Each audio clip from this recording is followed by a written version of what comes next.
Bagaimana tanggung jawab kita sebagai orang percaya, bagaimana tanggung jawab kita sebagai orang Kristen. Saya nggak bicara orang Kristen, karena ada orang Kristen tapi nggak percaya sungguh-sungguh. Saya bicara tentang tanggung jawab orang percaya. Bagaimana tanggung jawab kita sebagai orang percaya yang hidup di zaman sekarang ini. Bagaimana tanggung jawab kita sebagai orang yang beriman kepada Tuhan Yesus, yang sudah dibeli dengan darah yang lunas. Bagaimana tanggung jawab kita hari-hari ini? Apakah tanggung jawab yang Tuhan berikan kepada kita kerjakan dengan baik, ataukah kita kerjakan asal-asalan? Apakah kita kerjakan untuk menyenangkan Tuhan, ataukah kita mencari untung bagi diri kita? Apakah kita menyenangkan sesuai dengan hati Tuhan, instruksi Tuhan, atau kita melakukan karena maunya kita? Maka malam hari ini Bapak Ibu harus dengarkan apa yang Tuhan mau sampaikan kepada kita malam hari ini. Mari kita lihat Titus pasal yang kedua ayat 1 sampai ayat yang ke-15. Titus pasal yang kedua ayat 1 sampai ayat yang ke-15. Tetapi engkau beritakanlah apa yang sesuai dengan ajaran yang sehat. Laki-laki yang tua hendaklah hidup sederhana, terhormat, bijaksana, sehat dalam iman, dalam kasih, dan dalam ketekunan. Demikian juga perempuan-perempuan yang tua.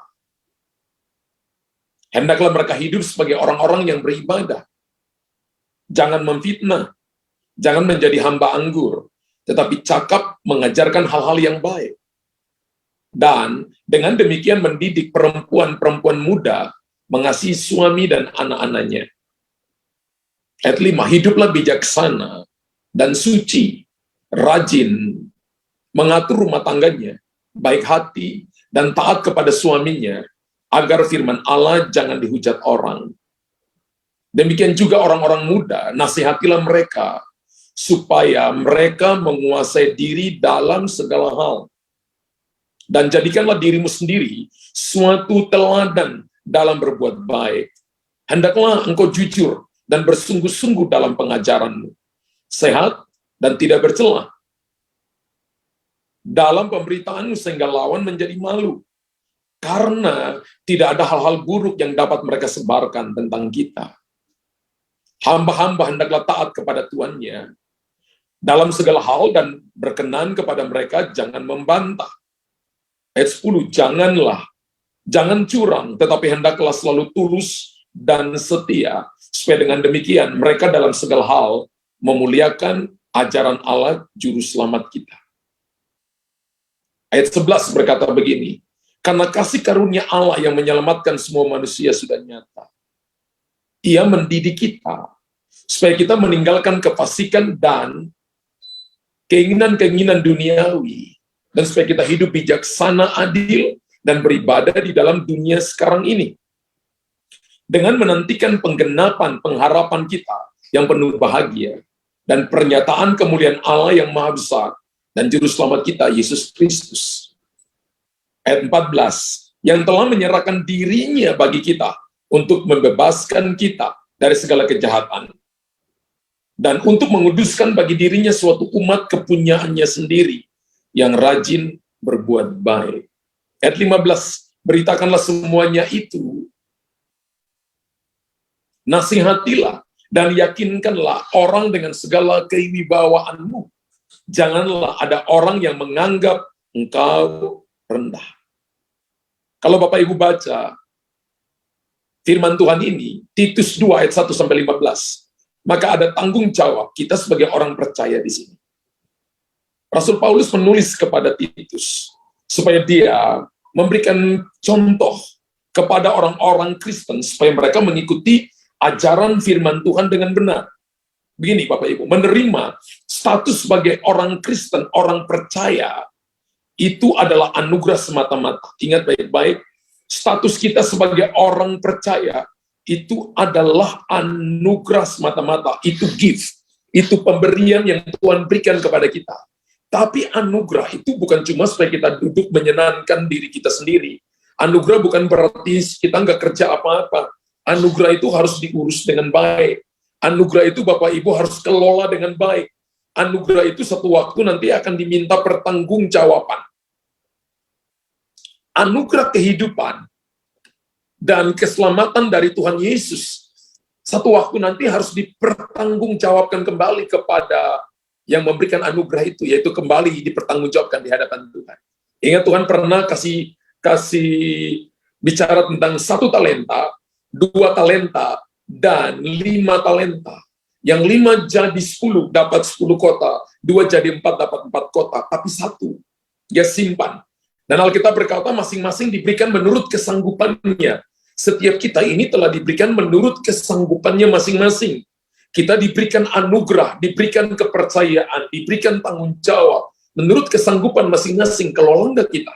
Banyak kali kita katakan, saya mau jadi besar seperti orang itu, saya mau jadi kaya seperti orang itu, saya mau punya perusahaan sebesar orang itu, tapi apa kita bisa kelola?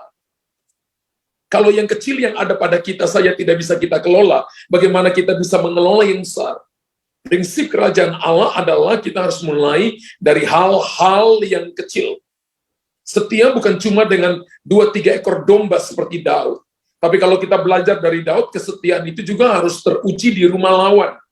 Ketika kita dalam proses, dalam masalah, ketika kita tidak disukai, orang mengambil posisi kita, kedudukan kita diambil, orang mengambil bagian yang harusnya kita terima, dan kita nggak dapat nama di situ, Daud tetap setia di situ. Dan ketika itu terjadi, sepertinya dia disingkirkan. Bagi orang lain dia tersingkir, tapi bagi Tuhan, Tuhan sedang mempersiapkan dia untuk tanggung jawab yang besar nanti, di mana namanya akan tetap diingat oleh banyak orang. Dan garis keturunan Kristus akan terus disebutkan bersama-sama dengan namanya. Bapak Ibu dengar baik-baik. Bahwa hari ini Bapak Ibu dan saya tidak bisa tahu hari esok seperti apa. Tidak bisa tahu 1 jam di depan kita seperti apa. Tapi apa yang ada di tangan kita, tanggung jawab yang dipercayakan kepada kita hari ini, ketika kita lakukan dengan baik, dengan setia, dengan penuh tanggung jawab, maka anak-anak kita, generasi yang akan datang, educating the next generation, generasi yang kita didik nanti, akan menikmati semua yang kita kerjakan hari ini. Bacaan Alkitab hari ini menjelaskan tentang tanggung jawab orang percaya. Ada beberapa hal yang ingin saya share kepada saudara malam hari ini. Yang pertama adalah tanggung jawab orang percaya. Yang pertama adalah orang percaya bertanggung jawab untuk tidak menyia-nyiakan anugerah keselamatan yang sudah diperoleh dari Tuhan. Ayat yang ke-11 berkata, ayat 11 dari Titus 2 ayat 11 berkata begini, tetapi engkau beritakanlah apa yang sesuai dengan ajaran yang sehat. Tetapi engkau beritakanlah apa yang sesuai dengan ajaran yang sehat. Saudara dan saya harus memberitakan. Multimedia tolong konsentrasi, tunjukkan ayatnya. Ya. Orang percaya bertanggung jawab untuk tidak menyia-nyiakan anugerah keselamatan yang sudah diperoleh dari Tuhan. Firman Allah berkata, kita harus bertanggung jawab dengan apa yang sudah dipercayakan kepada kita. Ada tanggung jawab yang dituntut Tuhan untuk Bapak Ibu harus bertanggung jawab kepada yang memberi tanggung jawab kepada saudara. Karena kasih karunia Allah menyelamatkan semua manusia sudah nyata. Kita diselamatkan karena Yesus memberikan kepada kita grace, anugerah, gift, sebuah pemberian yang harus kita tanggung jawab untuk kita kelola. Anugerah keselamatan itu perlu dikelola. Kita terima keselamatan bukan berarti hidup sembarangan. Kita terima keselamatan bukan berarti kita tidak ada punya persekutuan dengan Tuhan, tidak ada tanggung jawab sama sekali. Karena anugerah sudah tersedia, bahkan ketika saudara terima itu, Alkitab katakan ketika Rasul Paulus menulis ini kepada Titus, Titus sedang ada di Kreta, orang-orang Kreta yang percaya kepada Tuhan, namun kehidupan mereka jauh dari Tuhan. Anugerah sudah tersedia, bahkan sudah diterima oleh orang-orang yang ada di sana, di Kreta, yang percaya kepada Tuhan, namun kehidupan mereka jauh dari Tuhan. Hidup mereka tidak selaras, hidup mereka tidak sesuai dengan firman Tuhan. Tanda bahwa orang bertanggung jawab dengan anugerah yang Tuhan berikan kepada dia adalah dia hidup mengikuti tuntunan penyertaan Tuhan. Tadi saya dengar kesaksian dari Ibu Vero begini. Tuhan bilang kepada saya, ini waktunya kami serahkan semuanya kepada Tuhan. Tuhan bilang kepada saya, bahkan ingat kesaksian-kesaksian yang pernah menguatkan imannya. Dan itu membuat kita jadi kuat. Itu artinya kita sedang bertumbuh dewasa dengan Tuhan. Dan orang dewasa dengan Tuhan itu, satu waktu bukan cuma diberkati untuk dirinya sendiri, tapi jadi berkat bagi banyak orang. Semua yang terjadi dalam hidup kita, satu waktu nanti orang akan melihat kita disertai oleh Tuhan. Ketika Yusuf merelakan dirinya dipenjarakan, padahal bukan kesalahannya dia. Ketika Yusuf membiarkan dirinya diperlakukan dengan tidak adil, orang bisa melihat, raja bisa melihat bahwa dia disertai oleh Tuhan. Ketika Daniel membiarkan dirinya dimasukin ke dalam gua singa, orang melihat dia disertai oleh Tuhan. Ketika Bapak Ibu rela untuk diperlakukan dengan tidak adil, padahal itu bukan kesalahan Bapak Ibu. Kalau kesalahan kita, kita akui. Tapi kalau kita alami ketidakadilan, kita alami hal-hal yang begitu sepertinya nggak adil. Nggak adil mungkin menurut kita. Tapi bagi Tuhan adalah sebuah keadilan untuk Anda dan saya nanti melihat hasil yang besar yang Tuhan sediakan kepada kita. Amin. Dan menyia-nyiakan anugerah Tuhan. Seperti halnya dengan banyak orang Kristen pada masa kini. Mereka menyia-nyiakan anugerah keselamatan yang sudah diperoleh dari Tuhan, yang Tuhan berikan kepada mereka. Ada orang yang ketika berkata, ayo ini waktunya untuk Anda menerima keselamatan, dia katakan begini, saya nggak perlu, saya masih kuat, saya masih punya semuanya, saya mau menikmati semuanya, tunggu nanti kalau saya tua, ketika sudah sakit-sakitan, saya perlu Tuhan, baru saya datang ke Tuhan. Itu orang yang tidak bertanggung jawab. Itu orang yang menyia-nyiakan anugerah. Beberapa kali saya doakan orang yang pergi ke rumah sakit. Ketika dia masih kuat, dikatakan, ayo Pak melayani Tuhan. Dia katakan, nanti aja. Saya masih punya banyak harta, banyak kekayaan. Nanti aja kalau saya sudah tua, nanti kalau saya sudah nggak mampu, sudah nggak kuat, baru saya kasih melayani Tuhan. Dia nggak tahu besok seperti apa. Seperti apa dia nggak pernah tahu. Dia nggak tahu 1 jam lagi seperti apa, dia nggak tahu nanti 1 minggu seperti apa, 1 bulan seperti apa, 1 tahun seperti apa, dia nggak tahu. Satu waktu, dia mengalami sakit, seluruh badannya dipasang kabel. Dan ketika saya datang, dia berkata, ngomongnya sudah tidak lancar lagi. Pastor, kalau Tuhan sembuhkan saya. Tapi ngomongnya nggak seperti ini seperti masih orang sehat kalau saya bicara. Saya akan melayani Tuhan. Dan hari itu saya katakan kepada dia, mohon maaf Pak. Ingat nggak, pernah saya datang dan katakan kepada Bapak ini waktunya melayani Tuhan. Tapi Bapak katakan, tunggu. Bapaknya itu masih dalam kondisi yang belum terlalu tua. Tapi di seluruh tubuhnya sudah terpasang kabel. Sudah dengar baik-baik. Akhirnya dia dipanggil pulang oleh Tuhan. Kita nggak tahu hidup kita ini seperti apa. Tapi yang Tuhan mau adalah ketika hari ini kita mendengarkan anugerah keselamatan datang kepada kita. Atau kita memberitakan keselamatan, itu tanggung jawab kita sebagai orang Kristen. Kepada suami, kepada istri, kepada anak-anak kita, kepada rekan teman dan sebagainya. Belajar bertanggung jawab, menghargai itu, terima itu. Jangan sia-siakan anugerah keselamatan yang Tuhan berikan kepada kita. Yang diperoleh dari Tuhan Yesus. Amin. Lahir sebagai orang Kristen tidak menyelamatkan saudara. Tapi Tuhan mau saudara dan saya berjumpa dengan dia secara pribadi. Anda papamu, papamu Kristen, papamu pendeta, mamamu pendeta, papamu Kristen, tapi belum tentu Anda diselamatkan.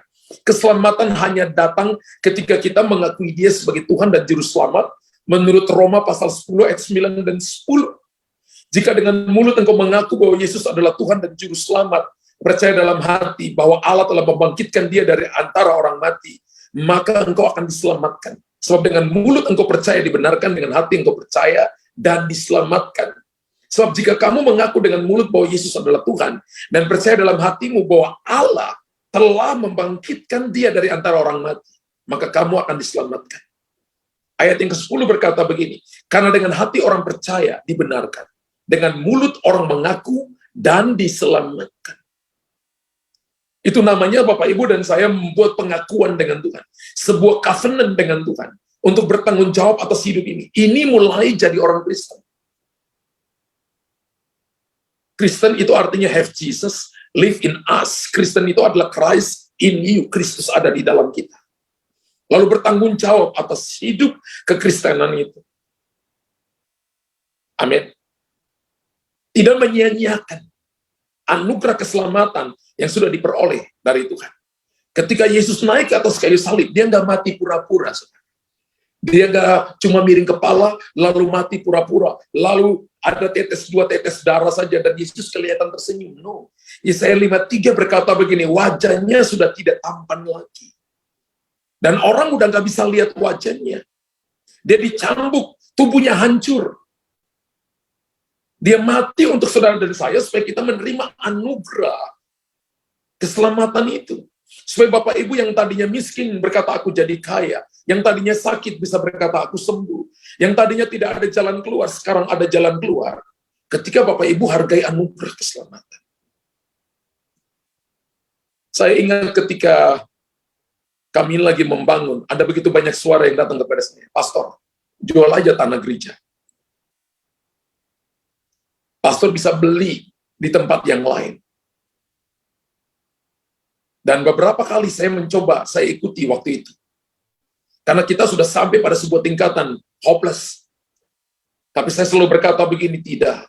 Saya percaya mungkin saya yang belum lihat jalan keluar, tapi I believe Tuhanku hidup dan Tuhanku pasti menolongku. Haleluya. Kalau dia bisa berikan nyawa untuk kami, apalagi cuma urusan ini. Mungkin orang pergi dengan bawa lari duit begitu banyak, tapi Tuhan tutup kerannya, keran kami, keran surgawi tetap terbuka bagi kami. Saya selalu mempercayai kebalikan dari situasi, tidak mengikuti keadaan. Sehingga saya pernah khotbah tentang saudara nggak boleh selevel dengan masalah, berpikir selevel dengan masalah. Ketika masalah datang, when the enemy shall come and like a flood, the Spirit of the Lord shall lift up a standard against him. Ketika masalah datang seperti banjir, Roh Allah menaikkan standar untuk melawannya. Yesaya 59 ayat 19, terjemahan King James Version. Boleh ditunjukkan ayatnya. Ketika masalah datang seperti banjir, masalah datang seperti, masalah bukan banjir, tapi datang seperti banjir. Dikatakan bukan Roh Allah membendung banjir itu. Bukan Roh Allah menahan banjir itu, tapi Roh Allah menaikkan standar melawannya. When the enemy shall come and like a flood, the Spirit of the Lord shall lift up a standard against him. Masalah datang seperti banjir, Roh Allah menaikkan standar melawannya. Jadi ketika kita lihat masalah persoalan datang, sebenarnya adalah waktu promosi. Jadi ketika kita menghargai anugerah keselamatan yang Tuhan berikan kepada kita, itu waktunya sebenarnya Tuhan promosi Bapak Ibu. Saya nggak lihat amin. Bapak Ibu tulis di situ. Saya nggak lihat amin unlimited. Saya nggak lihat amin 500 juta triliun kali. Saya nggak lihat ada haleluya di situ.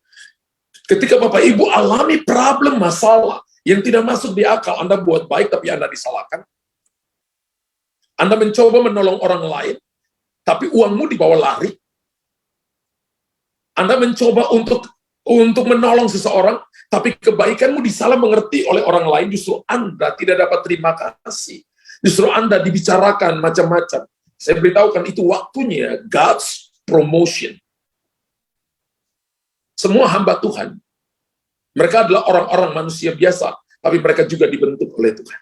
Tidak ada hamba Tuhan yang Anda baca, yang Anda dengarkan berkhotbah, yang Anda baca dalam Alkitab tidak diproses oleh Tuhan. Mereka semua diproses oleh Tuhan.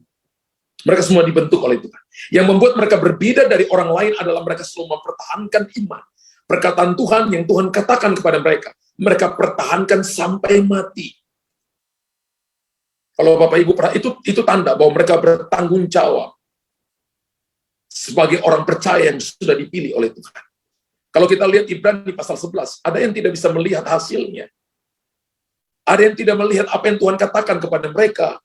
Janji-janji yang Tuhan katakan kepada mereka, sampai mati mereka nggak lihat, tapi mereka nggak mati sebagai orang yang tidak percaya. Mereka mati dalam iman. Sehingga mereka disebut pahlawan iman. Saya percaya beberapa dari Bapak Ibu di sini, kalau Ibrani itu masih ditulis lagi, maka mungkin nama-nama Anda akan ditulis itu sebagai pahlawan-pahlawan iman. Haleluya. Dan anugerah sudah tersedia. Saya bisa bayangkan namanya ditulis Pak Dokter Sembiring, pahlawan iman. Saya bisa berangkat Ibu Vero, Ibu Priscilia, siapa lagi? Ada di sini Ibu Marlinda, siapa lagi ya? Ditulis di sini sebagai pahlawan-pahlawan iman. Kita semua. Kenapa? Karena bertanggung jawab. Jadi ketika kita berjalan bersama dengan Tuhan, ketika problem, masalah, pergumulan datang dalam hidup kita, sebenarnya yang Tuhan lihat di hati kita adalah apakah kita bertanggung jawab dengan 1, 2, 5 talenta yang diberikan kepada kita. Apakah kita melipat gandakan itu, ataukah kita mengasihani diri, lalu mempersalahkan orang lain. Termasuk Ibu Leni, istri saya. Apakah jadi pahlawan iman? Wow.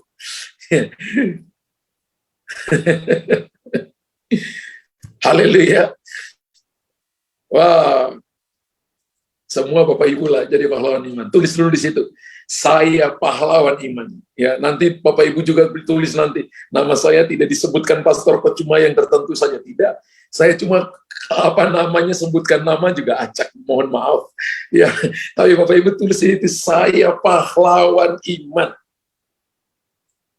Haleluya.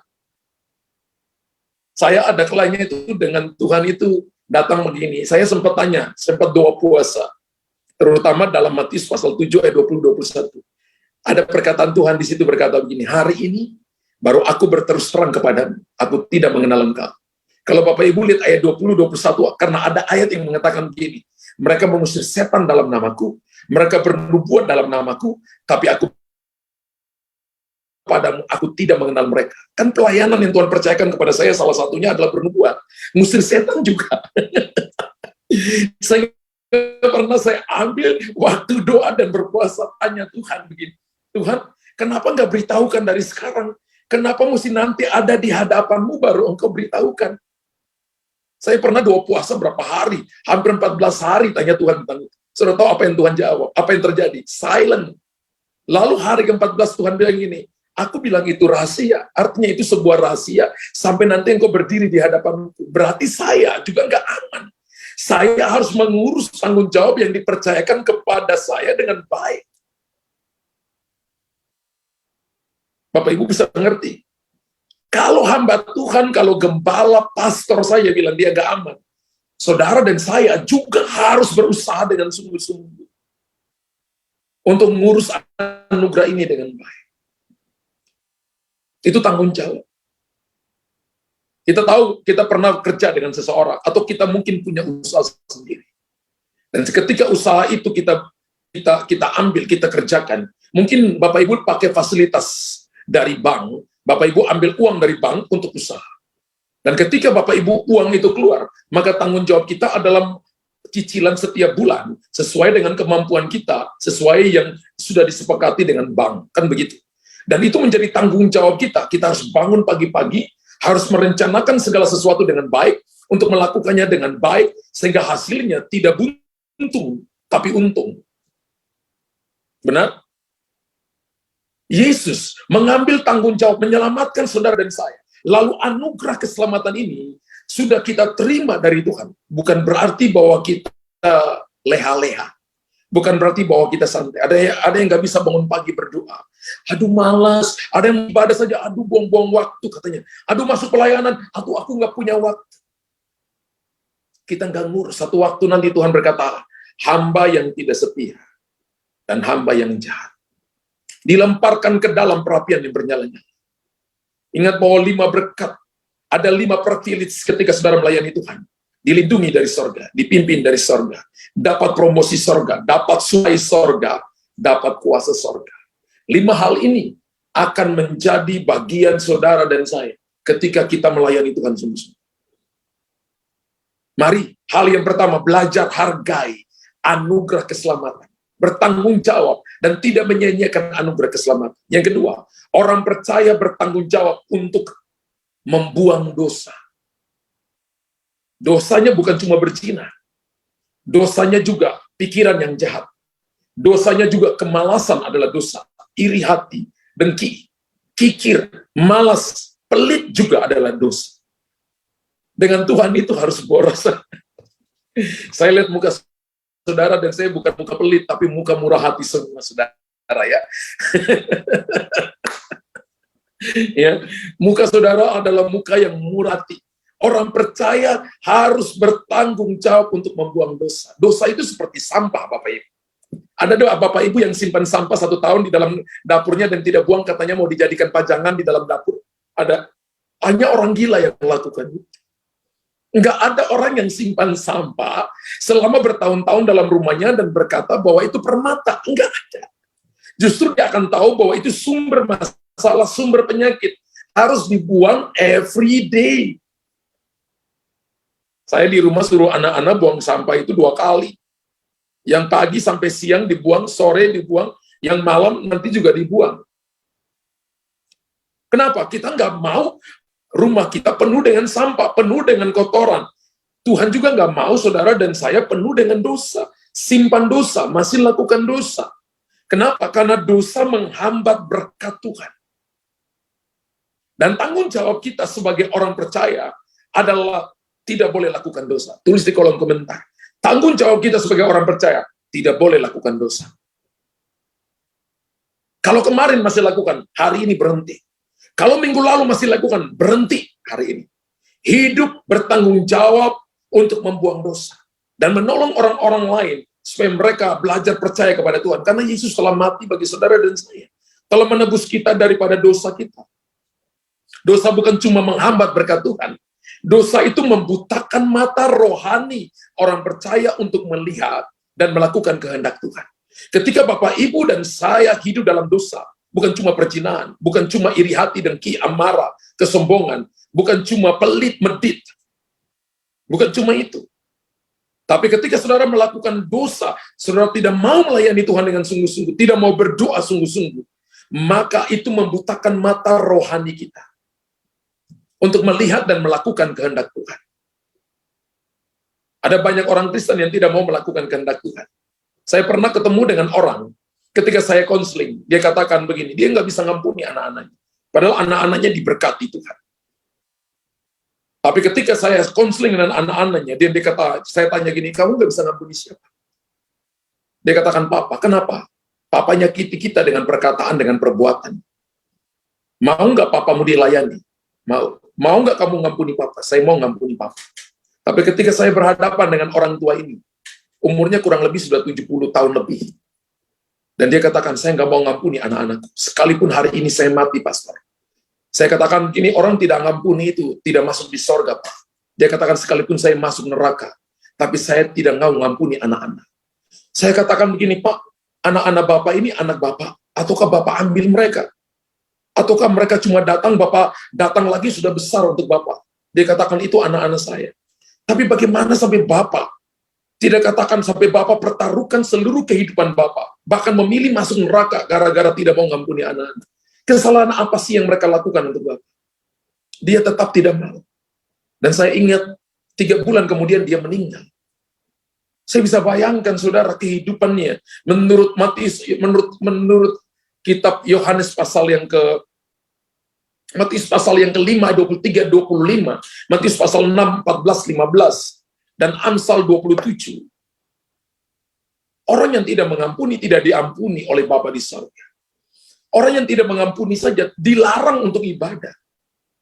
Kalau datang ibadah harus tinggalkan ibadah, pergi berdamai dulu, baru datang mempersembahkan korban. Ada orang yang simpan sakit hati, itu dosa. Ada orang yang simpan marah dengan orang lain karena orang lain bawa lari duitnya. Nah, Ibu Vero dengan Pak Suharsono kan tidak marah, bahkan mengampuni, bahkan mendoakan. Itu seperti taruh bara api di atas kepalanya. Ya. Sehingga Roh Kudus datang dan upuk-upuk dia, sekalipun sudah blok nomornya. Roh Kudus bilang, kembalikan, kalau enggak kamu mati. Saudara, kalau Tuhan bekerja, Anda enggak usah, Anda berdoa, Tuhan bekerja, itu luar biasa. Haleluya. Orang percaya bertanggung jawab. Ketika Anda lepaskan penyumbatnya, maka Anda akan lihat Tuhan akan pakai saudara menjadi berkat bagi banyak orang. Amin. Kita semua orang berdosa dulu. Dan Yesus tebus kita untuk saudara dan saya tidak boleh menyimpan itu. Kita dibeli dengan harga yang lunas, dibayar oleh darah Yesus. Karena itu pakai seluruh hidup kita untuk melayani Tuhan. Karena setelah menerima Yesus Kristus sebagai Tuhan dan Juru Selamat, kita menjadi yang namanya manusia baru. Amin. Kalau kita manusia baru, hal-hal yang memalukan, yang tidak pantas dilakukan oleh orang percaya yang sudah lahir baru, dan menyandang gelar manusia baru, harusnya tidak boleh melekat kepada saudara dan saya. Membicarakannya saja itu sudah malu, Bapak Ibu. Apalagi melakukannya. Efesus pasal 4 ayat 20 sampai ayat 31, agak panjang kita akan baca ini. Efesus pasal 4 ayat 20 sampai 31 berkata begini, tetapi kamu bukan demikian, kamu telah belajar mengenal Kristus. Orang yang belajar mengenal Kristus adalah, dia mungkin salah, dia mungkin berdosa, tapi sekarang dia mau lakukan firman Tuhan, dan tinggalkan dosa, mulai hidup dalam kehidupan yang baru. Karena kamu telah mendengar tentang dia, dan menerima pengajaran di dalam dia menurut kebenaran yang nyata dalam Yesus. Yaitu bahwa kamu berhubungan dengan kehidupan kamu yang dahulu, harus menanggalkan manusia lama, yang menemui kebinasaannya oleh nafsu yang menyesatkan, supaya kamu dibaharui di dalam roh dan pikiran. Pertobatan itu kan dalam pikiran, metanoia, dan mengenakan manusia baru yang telah diciptakan menurut kehendak Allah, di dalam kebenaran dan kekudusan yang sesungguhnya. Ayat 25, karena itu buanglah dusta. Dusta itu kan dosa. Berkatalah benar seorang kepada yang lain, karena kita adalah sesama manusia. Ada orang yang mau supaya dia paling benar. Dia mencoba merangkai segala sesuatunya, supaya dia tidak kelihatan salah. Itu orang dusta. Kalau salah, bilang salah. Kalau benar, bilang benar. Buanglah dusta. Tanggung jawab kita adalah buang dosa, buang dusta. Apabila kamu menjadi marah, termasuk marah, buang itu. Jangan kamu berbuat dosa. Janganlah matahari terbenam sebelum padam amarahmu.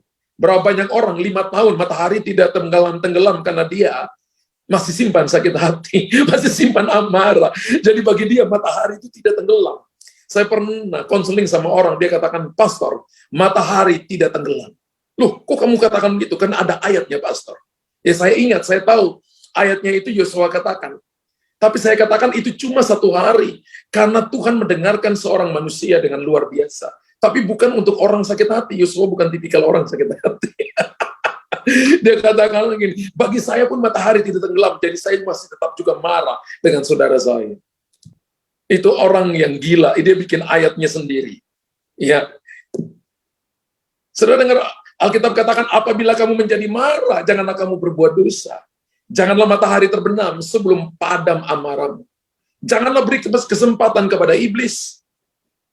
Orang yang mencuri, ini kan juga dosa. Ya, dikatakan tadi bahwa orang yang sombong, orang yang egois, orang yang dusta, apalagi saudara, orang yang simpan marah, dikatakan orang mencuri. Dikatakan, tapi baiklah ia bekerja, jangan mencuri lagi. Tapi baiklah kerja keras. Dan melakukan pekerjaan yang baik dengan tangannya sendiri. Supaya ia dapat membagikan sesuatu kepada orang yang berkekurangan. 29, jangan ada perkataan kotor.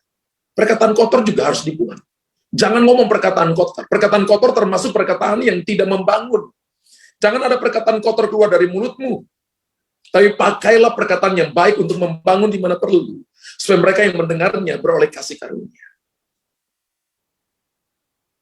Ada pelayan-pelayan Tuhan, hamba-hamba Tuhan, yang waktu tidak bisa kuasai diri, keluarkan perkataan-perkataan kotor dari mulutnya. Kita bukan hamba Tuhan, kita bukan pelayan Tuhan. Kita bukan orang percaya. Orang percaya itu membuang segala dosa dari hidupnya. Ayat 30 berkata, dan jangan kamu mendukakan Roh Kudus Allah yang telah memeteraikan kamu menjelang hari penyelamatan. Segala kepahitan, ini dosa, kegeraman, kemarahan, pertikaian, apalagi hendaklah dibuang dari antara kamu. Demikian pula segala kejahatan. Tugas kita sebagai orang percaya adalah membuang kepahitan, membuang kegeraman, membuang pertikaian, membuang fitnah.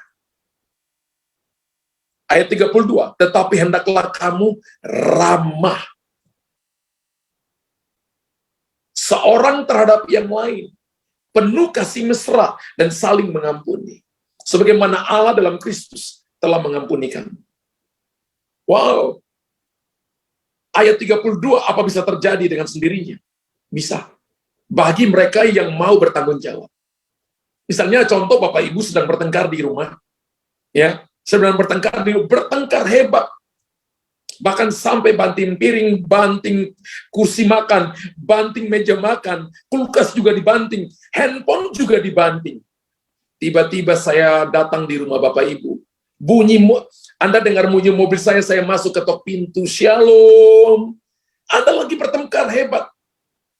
Kira-kira apa? Anda langsung rapiin, langsung suami berkata, Pastor Luther, yang istri kata, waduh Pastor Luther datang. Saya percaya ketika pintu dibuka, langsung shalom Pastor, apa kabar? Langsung pertengkaran hebat itu berubah jadi perkataan-perkataan yang manis, yang indah. Anda bisa berubah sesaat. Bisakah Anda bayangkan ketika Anda sedang bertengkar, Tuhan ada di situ? Bisakah Anda bertengkar, Anda sedang buat dosa, bisakah Anda sadar Tuhan ada di situ? Melebihi Pastor Luther ada. Kalau kita sadar ini, maka sebuah tanggung jawab Anda lakukan dengan benar. Kehidupan kekristenan bukan euforia, bukan aktivitas, tapi kehidupan rohani. Mata Tuhan menjelajahi seluruh bumi untuk memperhatikan orang yang hatinya sungguh-sungguh dengan Dia. Saya percaya hari ini, Anda yang mendengar hari ini, adalah orang yang melakukan kehendak Tuhan. Hatinya melakukan kehendak Tuhan. Yang ketiga adalah orang percaya itu bertanggung jawab untuk melayani. Ya, kita bukan cuma untuk mengalami berkat Tuhan, bukan cuma untuk ditolong, bukan cuma untuk bertanggung jawab, untuk tidak menyanyiakan anugerah keselamatan. Yang kedua, bukan hanya bertanggung jawab untuk membuang dosa, tapi bertanggung jawab untuk melayani. Coba perhatikan ayat yang ke-15 dari Titus pasal 2, ayat yang ke-15 berkata begini. Titus pasal 2 ayat 15 berkata,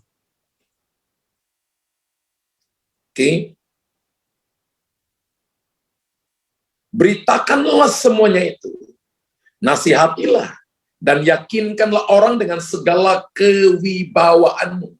Janganlah ada orang yang menganggap engkau rendah. Bapak Ibu, ini waktunya untuk kita melayani dengan kewibawaan.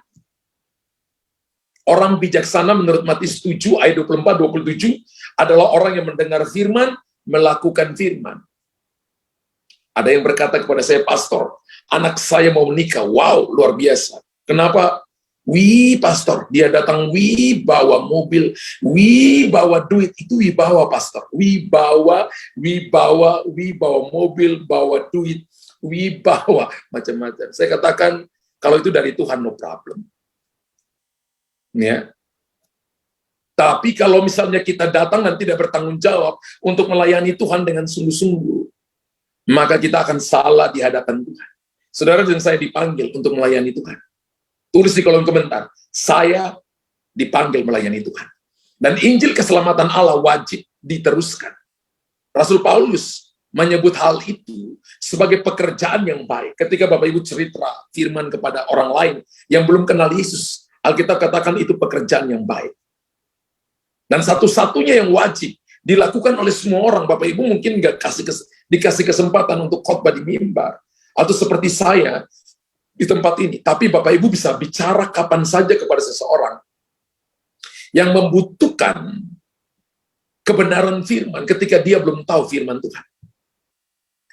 Oleh karena itu Paulus mengatakan kepada Titus bahwa melayani, mengabarkan Injil merupakan kewajiban orang percaya. Saya percaya kalau kita suka memberitakan firman, saya percaya komunitas kita ini nggak muat. Amin Bapak Ibu. Berkali-kali saya ingatkan Bapak Ibu bahwa ajak orang yang membutuhkan, bicara kepada mereka, doakan mereka, ajak mereka, sehingga mereka datang dan mengalami Tuhan. Amin. Ketika Bapak Ibu lakukan itu, maka kita akan melihat mujizat demi mujizat itu seperti kita membawa bejana-bejana yang kosong datang ke hadapan Tuhan dan akan diisi dengan minyak urapan, mujizat, perkara-perkara hebat perbuatan-perbuatan yang ajaib dari Tuhan. Dan menyia-nyiakan anugerah Tuhan, menyia-nyiakan anugerah Tuhan, itu adalah dosa di hadapan Tuhan. Dan tidak melayani Tuhan dengan benar, itu juga adalah dosa di hadapan Tuhan. Ada orang yang berkata, saya jadi asyir pastor, tapi ada kalanya datangnya sering terlambat. Satu waktu nanti Anda berhadapan dengan takhta pengadilan Tuhan. Anda melayani jadi worshiper, jadi singers, pemain musik, tapi Anda datang terlambat. Beberapa kali saya pernah alami ketika saya pergi khotbah. Ada kalanya orang katakan, pastor, tunggu di sini di ruangan, satu ruangan, ada kopinya, ada kue-kuenya yang banyak disediakan. Lalu saya katakan, kapan saya bisa keluar ikut penyembahan? Oh, nanti ketika lagu firman baru pastor keluar. Saya bilang, mohon maaf, yang ini nanti selesai saya khotbah saja, baru saya masuk lagi makan dan minum. Tapi saya mau datang dan menikmati hadirat dan kuasa Tuhan di tengah-tengah pujian penyembahan. Haleluya. Saya kata, oh kalau gitu silakan pastor. Nanti selesai itu baru saya masuk. Saya bilang, ini waktunya, baru bisa minum, bisa makan. Ya. Tapi kalau waktunya firman, sebagai tanggung jawab kita menyenangkan dia, memuliakan dia. Haleluya. Satu waktu, saya diajak oleh salah satu teman saya. Teman saya ini bisnismen.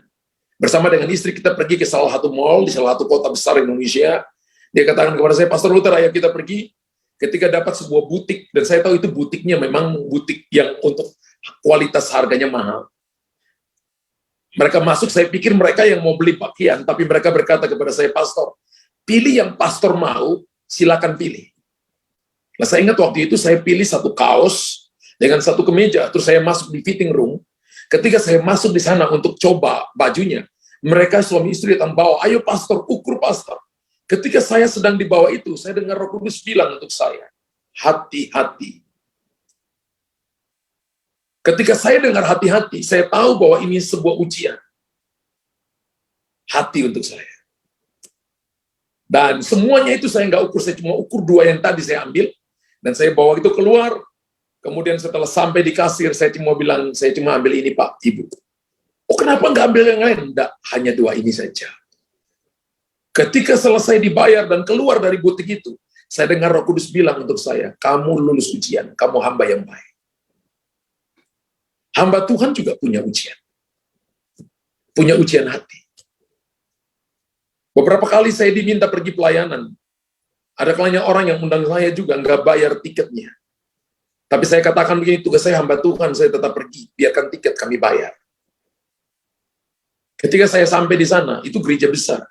Lalu saya berkata kepada Tuhan, Tuhan, ini gerejanya besar, saya datang bayar tiket. Urapan berkatnya itu pindah kepada kami. Mentalnya itu pindah kepada kami. Yang boros dengan Tuhan. Dan saya lihat, kami sekarang punya gedung gereja. Dari belum punya gedung gereja dulu.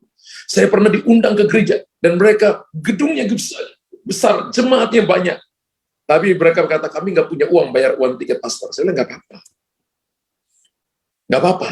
Karena tugas saya adalah menyampaikan firman Tuhan.